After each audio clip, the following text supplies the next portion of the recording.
नमस्कार दोस्तों, super kind coaching centre में आपका स्वागत है। चलिए दोस्तों, आप ऊपर देख रहे हैं लिखा है कि मुंशी प्रेमचंद्र की कहानियाँ। एक कहानी के माध्यम से जो मुंशी प्रेमचंद्र के द्वारा लिखी कहानियाँ हैं, है ना? उनको हम इस कहानी से माध्यम से सभी कहानियों को आपको याद करवाएँगे। और ये जो अक्सर एग्ज़ाम में पूछा जाता है ना, मुंशी प्रेमचंद से संबंधित कुछ जो कहानियाँ हैं। देखिए कह रहा है, आप लोग कहानी को ध्यान से सुनेंगे। कह रहा है कि एक शूद्र अनाथ लड़की लैला का आखिरी तोहफा अमृत के अंधेरे मंजिल में है। एक शूद्र अनाथ लड़की लैला का आखिरी तोहफा अमृत के अंधेरे आखिरी मंजिल में है। कप्तान साहब पुत्र प्रेम और प्रेम सूत्र में बंधकर पूस की रात में पर्वत यात्रा का परीक्षा देकर प्रायश्चित करने के लिए अपनी पत्नी ममता के साथ स्वर्ग की देवी की पूजा करने मंदिर और मस्जिद गया। ठीक है, कह रहा है जिससे उसके दो पुत्र कवच और कौशल हुए, जो समर यात्रा के समय गुल्ली डंडा खेलते थे। उनकी उनके दिल की रानी जो उनके दिल की रानी थी उनके दिल की रानी दूसरी शादी के लिए त्रिया चरित्र करने लगे।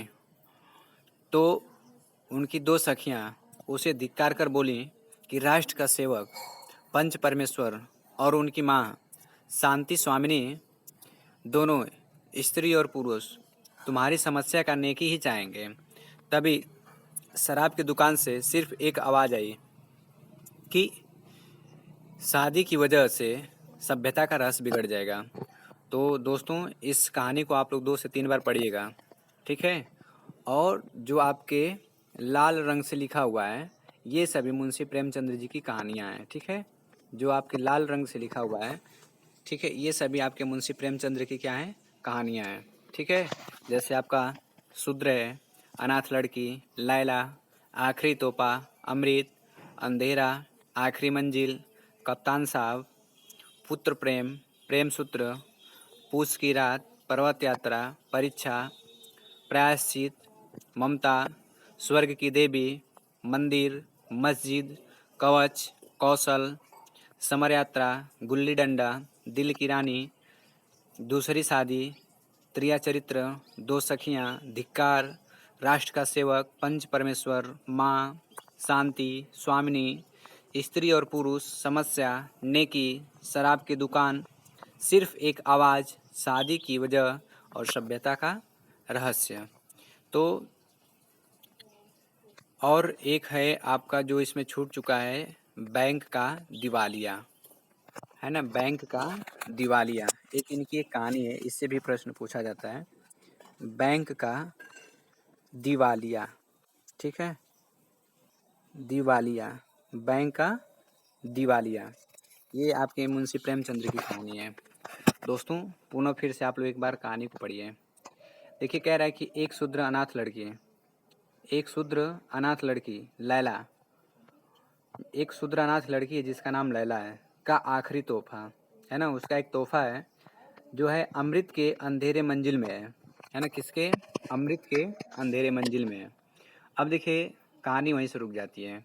फिर कह रहा है कि कप्तान साहब, वही एक कप्तान साहब हैं, कह रहा है कि पुत्र प्रेम या प्रेम सूत्र में बंधकर पूस की रात, जो कप्तान साहब हैं पुत्र प्रेम और प्रेम सूत्र में बंधकर पूस की रात में पर्वत यात्रा का परीक्षा दे करके प्रायश्चित करने के लिए अपनी पत्नी ममता के साथ स्वर्ग की देवी की पूजा करने मंदिर और मस्जिद गया। मतलब कह रहा है कि पूस की रात में पर्वत यात्रा करते हुए, है ना, पर्वत यात्रा करते हुए अपनी परीक्षा दे करके प्रायश्चित करने लगे। और उसके बाद से उनकी जो पत्नी थी ममता, उनके साथ स्वर्ग की देवी की पूजा करने मंदिर भी गए और मस्जिद भी गए, जिससे उनके दो पुत्र, है ना, जिससे उनके दो पुत्र हुए, जिसमें एक का नाम था आपका कवच और दूसरे का नाम था क्या? आपका कौशल। पहले पुत्र का नाम कवच और दूसरे पुत्र का नाम क्या था? कौशल।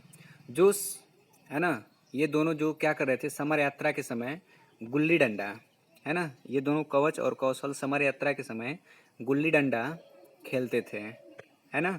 फिर कह रहा है कि उनके जो दिल की रानी थी, मतलब जो आपके ये थे, है ना, कप्तान साहब थे, जिससे इनके दो पुत्र पैदा हुए, समर और कौशल, सॉरी हाँ, कवच और कौशल।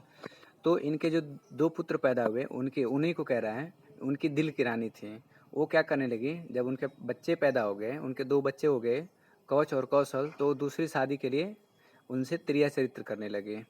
तो उनकी सखियाँ, है ना, अर्थात उनके जो रानी थी उनकी सखियाँ, ठीक है, उससे धिक्कार कर बोली कि राष्ट्र का सेवक, आपके पंच परमेश्वर जो होते हैं राष्ट्र के सेवक होते हैं, है ना, राष्ट्र का सेवक पंच परमेश्वर और उनकी माँ, मतलब पंच परमेश्वर की माँ शांति स्वामिनी, है ना, शांति स्वामिनी, जो दोनों स्त्री और पुरुष हैं, है ना, स्त्री और पुरुष, तुम्हारी समस्या का नेकी ही चाहेंगे।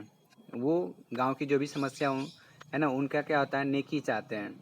ठीक तभी क्या हुआ कि शराब की दुकान से सिर्फ एक आवाज़ आई, सिर्फ एक आवाज़ आई कि शादी की वजह से सभ्यता का रहस्य क्या होगा, बिगड़ जाएगा। और वो पंच परमेश्वर जी को क्या कर रहे थे, और माँ शांति स्वामिनी जी को मना कर रहे थे कि नहीं, इनकी शादी हो चुकी है तो अब इनकी दूसरी शादी होनी नहीं चाहिए। यदि ऐसा होगा तो इस, है ना, सभ्यता का रहस्य क्या होगा, बिगड़ जाएगा। मतलब उन लोग की जो भी सभ्यता थी उस सभ्यता का रहस्य क्या हो जाएगा, बिगड़ जाएगा। तो दोस्तों इस कहानी को आप लोग 1-2 बार पढ़ेंगे, मेरे समझ से आप लोग को कहानी अच्छे तरीके से याद हो जाएगी। और देखिए इस कहानी में ही आपके मुंशी प्रेमचंद्र की जितनी भी कहानियाँ हैं इसमें दिखाई गई हैं। दोस्तों मुझे आशा नहीं पूर्ण विश्वास है कि ये कहानी आप लोग को अच्छी लगी होगी। और यदि ये कहानी आपको अच्छी लगी हुई थी, आप वीडियो को लाइक, शेयर और सब्सक्राइब ज़रूर करेंगे। धन्यवाद।